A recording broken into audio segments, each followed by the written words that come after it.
Me gustaría saber por qué estudiáis periodismo. Es decir, yo estudié periodismo yo fui de la última promoción de las escuelas de periodismo, antes de que, durante muchos años los estudios de periodismo no fueron universitarios. Nos exigían la misma preparación que para hacer una carrera universitaria, pero no tenía la titulación universitaria. Es decir, nosotros teníamos que hacer todo el bachiller, examinarnos de preuniversitario y además hacer un examen de ingreso en una escuela que se llamaba Escuela Oficial de Periodismo. Estaba la de periodismo, la de radio y televisión y la de cine. Después, yo como digo, soy de la última promoción de las escuelas, cuando se creó la Facultad de Ciencias de la Información, que nació también en la antigua Escuela de Radio y Televisión y de Cine, pues luego hicimos las convalidaciones con la facultad y de ahí que yo tuviera mi vinculación con la Universidad Complutense, pero en realidad yo soy titulado por la última promoción de las escuelas. Entrar en las escuelas de periodismo en los años 70 era bastante complicado, teniendo en cuenta que nosotros éramos 38, 39 alumnos. Diríais, qué chollo, ¿no? Porque que cada año salieran 37 o 38 alumnos. Pero también hay que ver que había una televisión, que los servicios informativos en la radio no existían, solamente en la radio pública. Es decir, que el periodismo era fundamentalmente escrito. Los periodistas que salían de las escuelas iban fundamentalmente a los periódicos y a las agencias. Porque, como digo, lo único que hacía información era la Radio Nacional de España, con la que tenían que conectar todas las emisoras a las horas de los informativos, porque no podían hacer servicios informativos. Todo eso ha cambiado tan rápido, es decir, nuestra profesión ha cambiado tanto que, vosotros ya nacéis profesionalmente en una época donde la tecnología ha superado casi todas las previsiones, incluso las más optimistas, ¿no? Tener en cuenta que la Casa de la Radio, de Radio Nacional, de la sede de Radio Nacional de España, en Prado del Rey, se inaugura en el año 1971 y en esa época no se podía entrar en la radio a través del teléfono. ¿Os imagináis una radio sin poder conectar por teléfono? Estaba prohibido, por la mala calidad del sonido que daba, las líneas telefónicas. Todo tenía que hacerse a través de líneas microfónicas cuando eran servicios exteriores o grabaciones previas que traías a la radio y se emitían más tarde. Es decir, hoy día, como digo, no se plantea uno la posibilidad de que coja el teléfono y entre en una emisora de radio. Bueno, pues en aquella época no se podía, estaba prohibido, porque les digo la mala calidad. En aquella época había una sola televisión y emitían blanco y negro. Imaginaos lo que es ahora las televisiones, las que hay como emiten, ¿no? Entonces, es una profesión que hemos tenido que ir adaptándonos paso a paso. Es decir, cuando en el año 1962, que de los que estamos aquí solo había nacido yo, se celebra el Campeonato Mundial de Fútbol en Chile, los partidos desde Chile no se podían transmitir en directo a Europa. No había ninguna conexión, no había satélites. Entonces, ¿qué se hacía para que se viera en Europa? Pues se rodaban los partidos en cine, en cada una de las sedes. Terminaba el partido y esas películas se llevaban a Santiago en aviones y por la noche un avión despegaba en Santiago de Chile hacia Frankfurt. En Frankfurt se revelaban esas películas y al día siguiente se emitían. Es decir, los partidos se veían en Europa 24 horas después de que se hubieran jugado. Y los comentaristas de las televisiones estaban allí, no estaban en Santiago de Chile, sino que estaban en Frankfurt transmitiendo los partidos. Eso fue en el año 1962, que nos puede parecer muy lejano o muy próximo por los cambios tecnológicos que se han producido.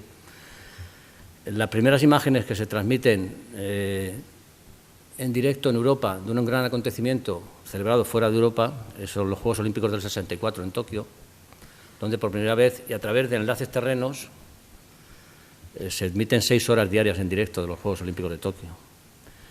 Y la primera transmisión que se hace transoceánica en directo son los Juegos Olímpicos de México del año 1968. Y se hace a través de un cable. Es decir, tecnológicamente ahora nos parecerá también impensable, ¿no? Es decir, con la cantidad de satélites que hay, es decir, se tiró un cable, atravesó todo el océano para que en Europa se pudieran ver en directo los Juegos Olímpicos de México del 68. A continuación, dicen, los cambios tecnológicos y los cambios en el deporte, es decir, el deporte y la tecnología han ido muy unidos siempre, en el mundo de la televisión, en el mundo de la radio, pero sobre todo en el mundo de la televisión. En el año 1972 se dan los Juegos Olímpicos a Múnich y en el 74 el Mundial a Alemania. ¿Qué supone eso tecnológicamente? Pues que Alemania estaba, en aquella época, empieza a aparecer la televisión en color. Y hay una lucha tremenda entre el sistema PAL alemán o el sistema SECAM francés. Los alemanes logran hacerse con los derechos de la organización de los Juegos del 72 y del Mundial del 74, emiten en PAL y toda Europa, excepto Francia, estamos transmitiendo todavía el sistema PAL. Tecnológicamente, para seguir un repaso de las adaptaciones que hemos tenido que ir haciendo, en el año 86, en los Juegos de Atlanta, IBM se queda con la rotulación y el cronometraje de los juegos a través de para televisión. Entonces organizan una reunión para explicarnos cómo va a ser y hay un último apartado, el último día, a última hora, dice transmisión de imágenes a través de Internet. Y estoy hablando del año 1996. Se hizo la primera transmisión de imágenes a través de Internet a título experimental del Open de Australia de tenis de ese año, de enero del 96. Eran mecanos, lo que se veía, ¿no? Los jugadores eran como mecanos, ¿no? Por primera vez aparecen los ordenadores. Si nosotros escribíamos en máquinas de escribir, ¿no? Éramos de la Olivetti.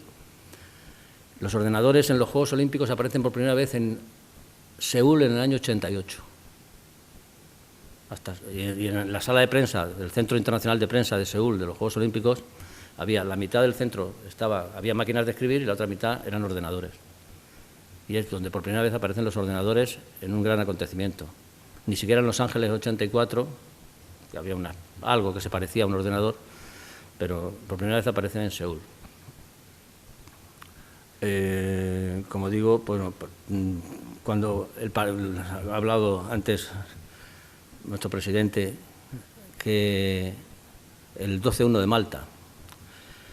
El 12-1 de Malta fue en el año 83 en Sevilla, pero en ese mismo año, prácticamente casi por ahora, el 15 de mayo, se jugó el partido en Malta, el que luego se jugó el partido de vuelta, se jugó el 12-1, ¿no?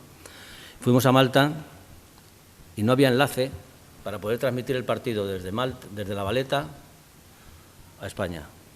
Es decir, la isla de Malta no podía enlazar con el continente europeo.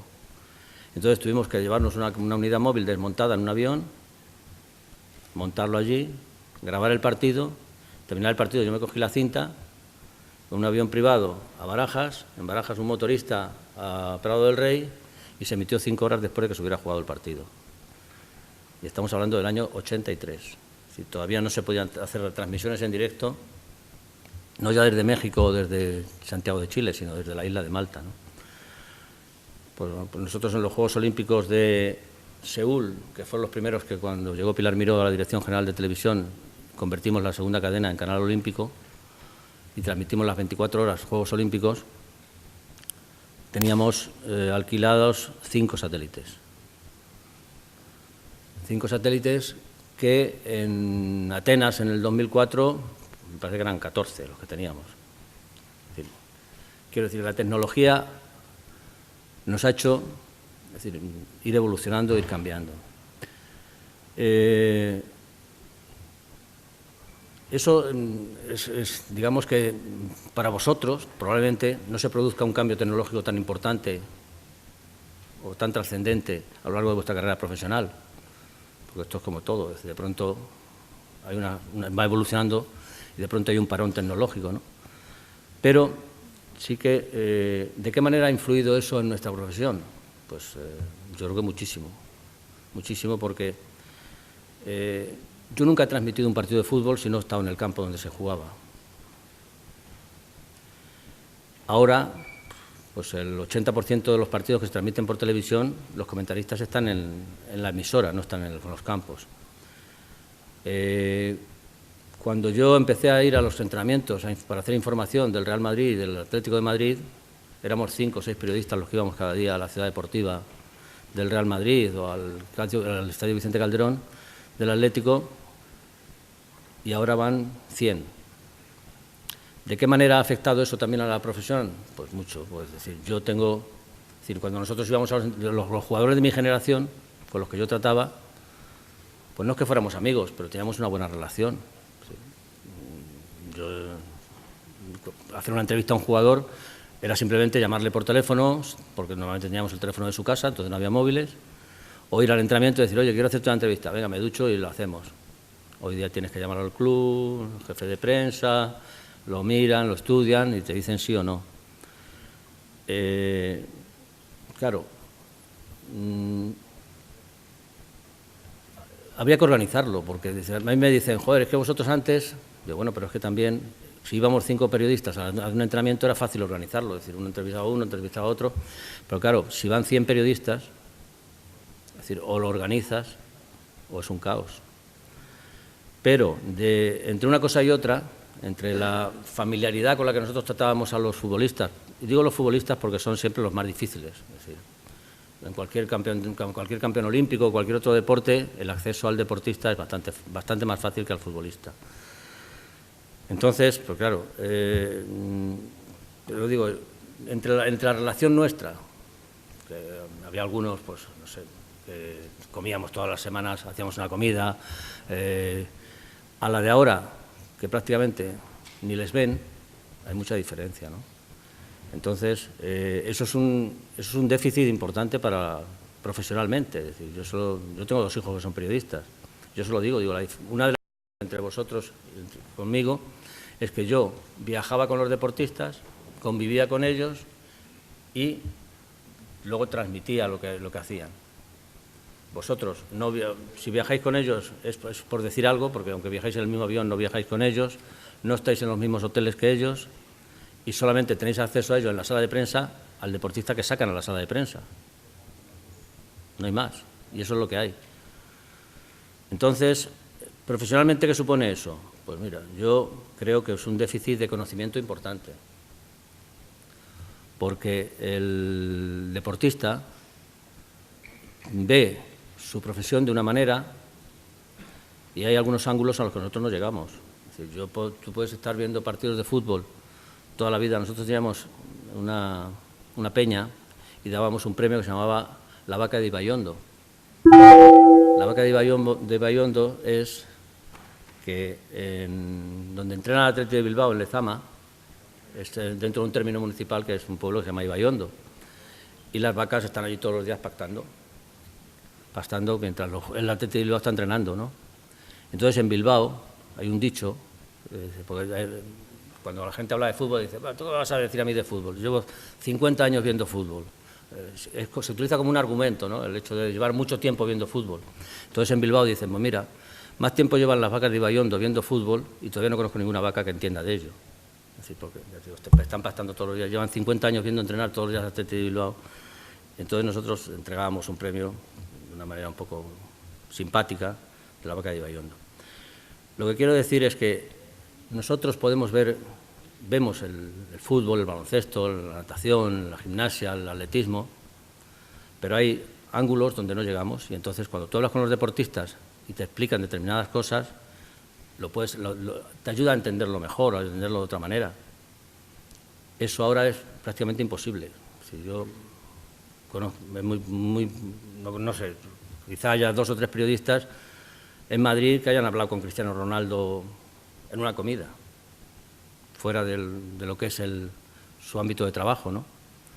Antes no, pero como digo, antes teníamos otra relación con ellos. Claro, me decía un chico un día en la facultad en Madrid, claro, pero eso probablemente afectará a la hora de juzgarlos, si erais amigos, pues probablemente no erais lo suficientemente críticos. Y hombre, pues no, nunca lo he tomado yo por ahí. Es decir, yo creo que siempre hemos sido críticos, más o menos críticos, lo digo por mi experiencia y por la de otros. Es decir, comentaba antes que Michel y yo formamos pareja en televisión durante 9 años.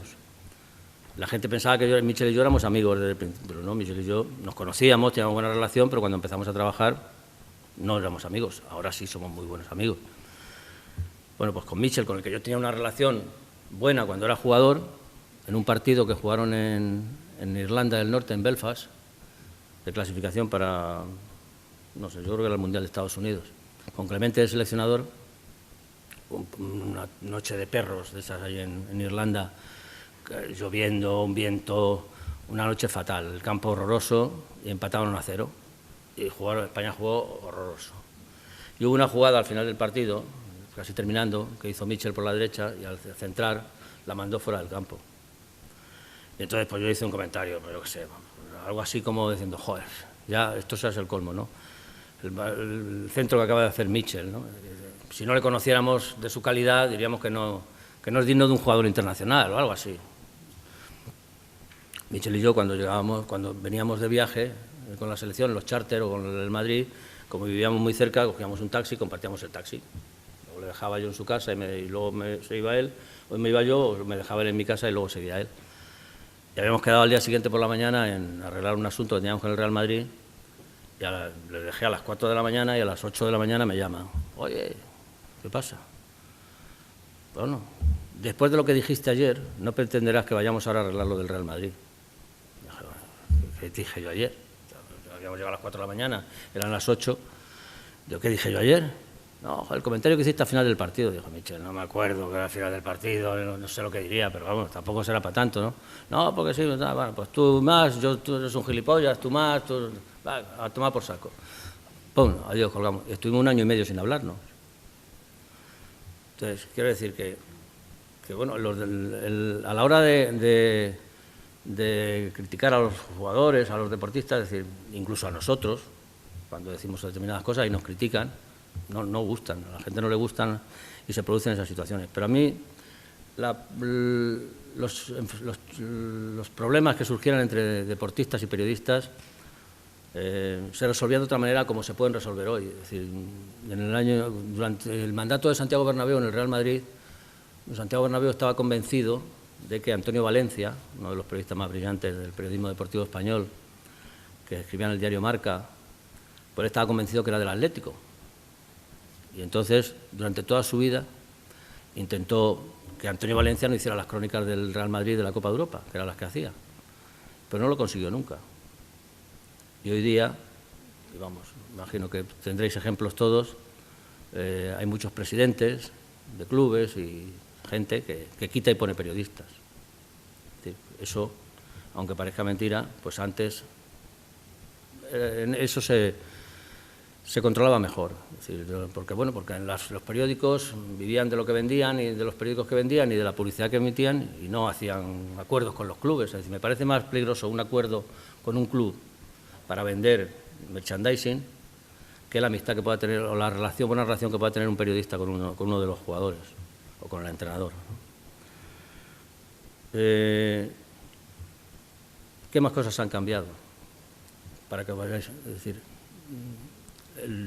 otra de las cosas por las que te hacías periodista era porque te gustaba el deporte y te gustaba viajar.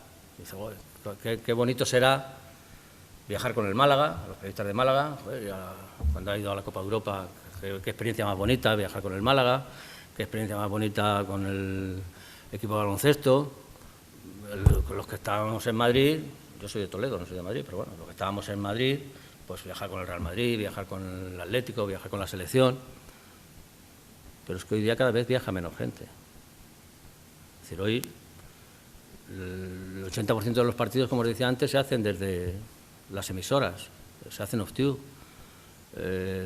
Los periodistas de los medios escritos pues lo ven por la televisión y hacen las crónicas. Es decir, luego entonces, ¿qué puede hacer esta profesión si las dos principales, es decir, el periodista tiene que estar en los sitios donde se producen los acontecimientos y hablar con la gente, con los protagonistas? Si no tienes acceso a los protagonistas y no viajas a los sitios donde se producen los acontecimientos, ¿qué hacemos? Quedamos en la redacción esperando el Twitter que nos cuente alguien cómo lo ha visto, qué lo ha pasado. Eso yo creo que es muy grave. Eso es decir, el hecho de que cada vez haya menos corresponsales,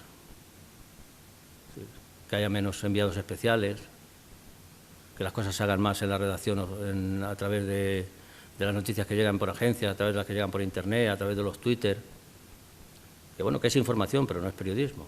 Es Sí, Twitter y Facebook, dice, vale, yo entro en Twitter y en Facebook porque me da información. Sí, pero eso es información, pero eso no es periodismo. Eso es lo que tenemos que tener muy claro. Entonces, claro, con la historia, es decir, la crisis económica ha afectado a la profesión, sí, evidentemente. Hay menos publicidad, menos venta de periódicos, pero al mismo tiempo también hay las nuevas tecnologías, no sé si nos han sorprendido o han sorprendido al mundo del periodismo, pero se nos han metido dentro de la profesión cuando es algo no ajeno, pero que toca tangencialmente la profesión. Sí. Es verdad que decía que yo era muy optimista hace un año cuando dije que saldremos de ello. Yo creo que vamos a salir, pero vamos a salir pues porque en un momento determinado tendremos que recolocar la profesión. Sí.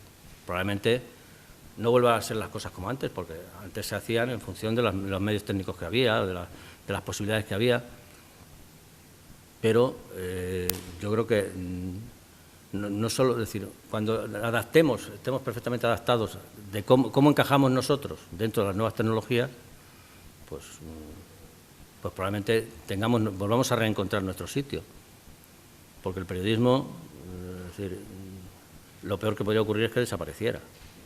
Es decir, el periodismo es garantía de libertad, el periodismo es garantía de democracia, el periodismo es algo que la gente necesita para tener ciertas referencias que no estén contaminadas. Entonces, sea el deporte, sea la economía, sea la política, es decir, el periodista es muy importante, bueno, pues no como guía, pero sí como referencia, es decir, porque luego cada uno tiene sus tendencias, tiene otra de las cosas que hablaba antes, es decir, todos tenemos un equipo, todos hemos tenido un equipo siempre, hablando otra vez de deportes, pero claro, una cosa es tener cariño, afecto, ser seguidor de un equipo, y otra cosa es profesionalmente el tratamiento que das a eso. ¿Sí? Toda la vida siempre digo, bueno, este parece que es del Atleti, este parece que es del Madrid, este parece que es del Barça, pero no, es decir, yo no tengo por bandera ser de ningún equipo, ni tengo por qué serlo. Es que ahora resulta que hay un periodismo que se pone la camiseta y defienden más al club cuya camiseta se ponen que el propio director de comunicación o jefe de prensa del club. Bueno, oye, yo no entro en esa historia, pero me parece que eso no es bueno. Lo mismo que en las tertulias políticas, es decir, no solamente decir que no digo que solamente esté contaminado el periodismo deportivo. Las tertulias políticas, ya cuando dices, ¿quién va hoy a la tertulia política? Fulano, dice, este va por el PSOE, este va por el PP, Bueno, pues si tiene que ir alguien del PSOE, que no vaya un periodista, que vaya un político. Pues claro, si no, estamos contaminando la profesión.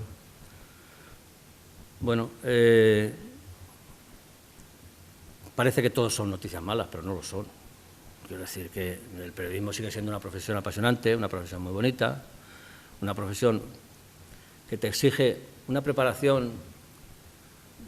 Hay una preparación muy específica, pero hay otra preparación que te la va dando la vida. Es decir, cuando yo estudiaba para hacer información, para hacer televisión, para hacer programas, pero nunca pensé que iba a gestionar. Yo, durante los 10 años que he sido director de deportes de Televisión Española, ha habido años que he tenido que gestionar un presupuesto de 40.000 millones de pesetas cuando eran en pesetas. Bueno, pues, es decir, de pronto dice, el director general de Radio Televisión Española, un periodista. Pues sí, claro que lo puede ser un periodista.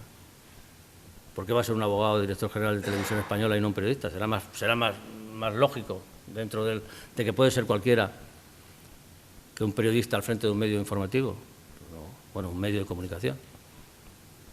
Es decir, que el periodismo te da una base, pero que luego es una profesión que se abre a muchos caminos, ¿no?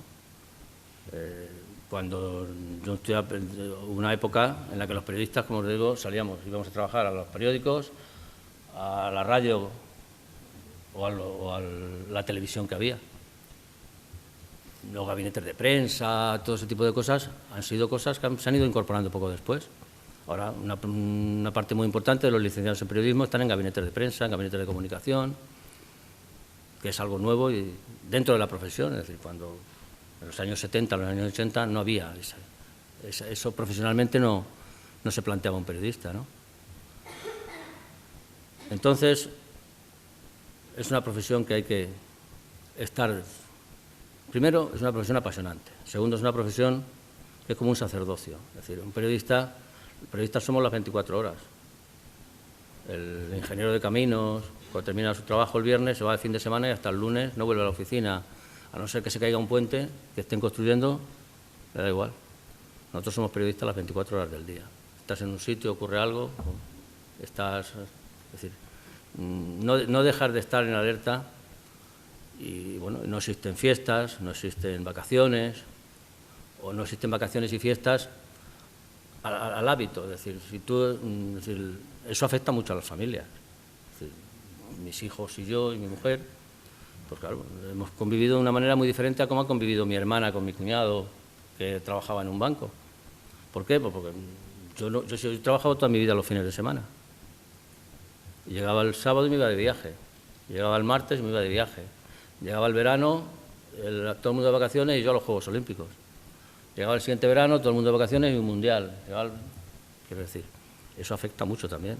Y para eso hay que estar muy convencido y muy seguro de lo que quieres hacer. Porque, bueno, no todo el mundo está dispuesto. He tenido compañeros que dicen, no, yo prefiero irme a teletipos, cuando existían los teletipos, que trabajo dentro a las 8, termino a las 3 y el fin de semana me voy de bien. Pues bueno, pero eso es otro periodismo. Entonces, que sepáis que es una profesión, bueno, que sepáis, seguro que lo sabéis bien vosotros, es una profesión que te exige estar preparado para lo que surja en cada momento, estés donde estés y haciendo lo que estés haciendo. En aquella época, evidentemente ahora, una de las preocupaciones más importantes que podéis tener es, cuando yo termine, ¿dónde voy a trabajar? ¿Voy a tener trabajo? ¿Voy a tener trabajo? Que sepáis que eso no es nuevo. Cuando nosotros estudiábamos y éramos 38 alumnos los que salíamos cada año, teníamos esa preocupación. Joder, ¿y ahora dónde vamos a trabajar? Y toda la vida, eso ha sido así. Pero como digo, antes éramos pocos los que salíamos, pero eran muy pocos los medios donde se podía trabajar. Ahora salís muchos más, pero hay muchas más alternativas. Quizá en este momento no, pero teóricamente muchas más alternativas. Por eso digo que eso no es una preocupación solo vuestra, que fue nuestra también. Cuando te vas acercando al final de la carrera, ya te empieza a entrar el gusanillo de hacer las prácticas, a ver si me puedo quedar, a ver si puedo.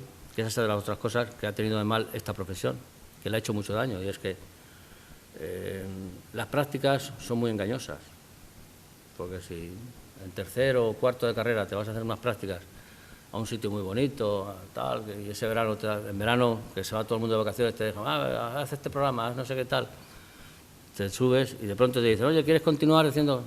Y ha habido mucha gente que no ha llegado a terminar la carrera, porque es decir, la práctica es tan bonita que si te la ponen bien, te la encaminan bien, hay gente que dice, no, ya no termino la carrera, que era su error, pero bueno, pero hay gente que es una profesión que te engancha mucho en ese sentido.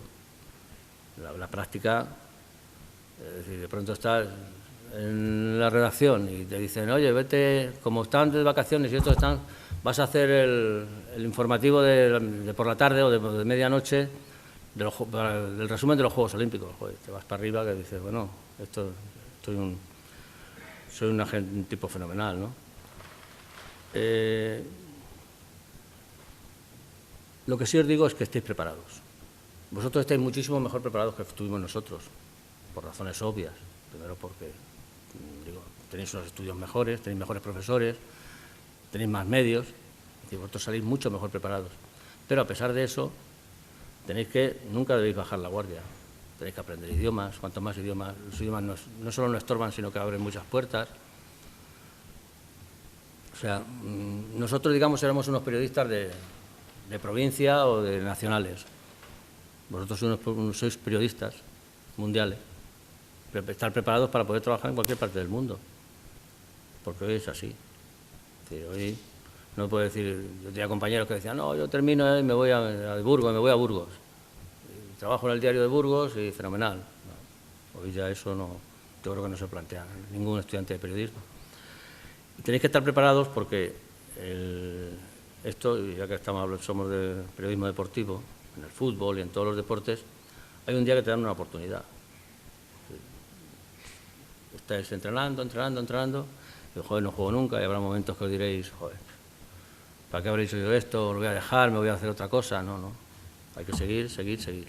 Porque hay un día en el que a uno lo expulsan, o a uno un compañero en la radio, en la televisión o en el periódico, que le ofrecen irse de corresponsal a Washington.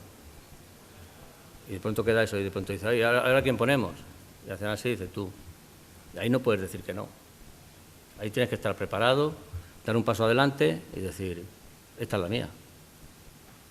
Es decir, lo que sí os puedo decir es que, por la experiencia, que siempre hay un momento en el que te van a dar una oportunidad y que tú tienes que estar preparado en ese momento para aprovecharla, porque probablemente luego no haya otra, si no aprovechas esa. Entonces, como estáis mejor preparados que nosotros, como estáis muy bien preparados, no bajéis nunca, si os gusta la profesión y queréis vivir de ello y vivir con ello, pues no bajéis nunca la guardia, porque ya os digo, un día, una vez va a pasar seguro, dos ya no lo sé, pero una seguro que alguien nos va a decir, oye, quiero que hagas esto, o ¿estás preparado? Mañana te vas a... Yo, sí, mañana, de un día para otro.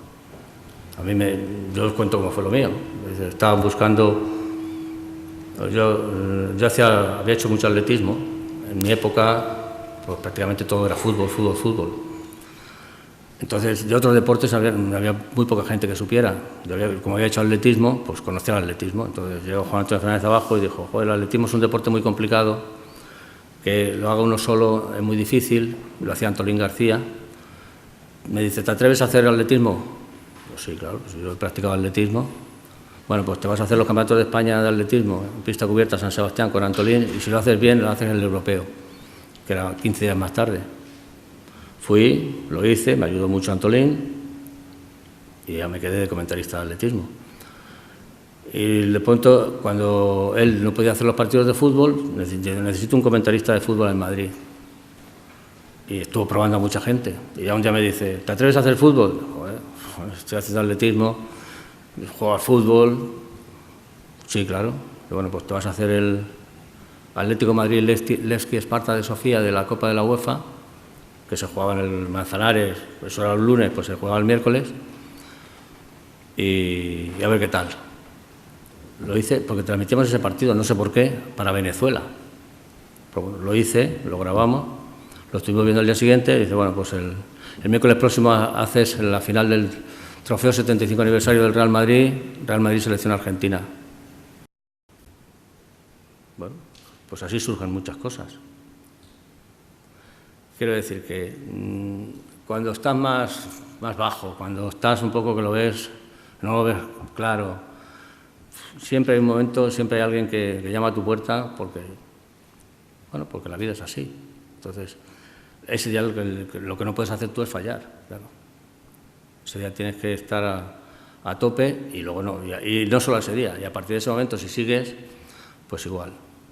Así que yo creo que nos estamos pasando de hora, no quisiera yo invadir horarios de otros, pero que, a ver, yo, a través de mi experiencia os puedo decir que yo soy de Toledo, de un pueblo de Toledo. Mi padre no tenía nada que ver con estas historias. Es decir, que yo llegué a la radio y a la televisión pues, con las manos en los bolsillos.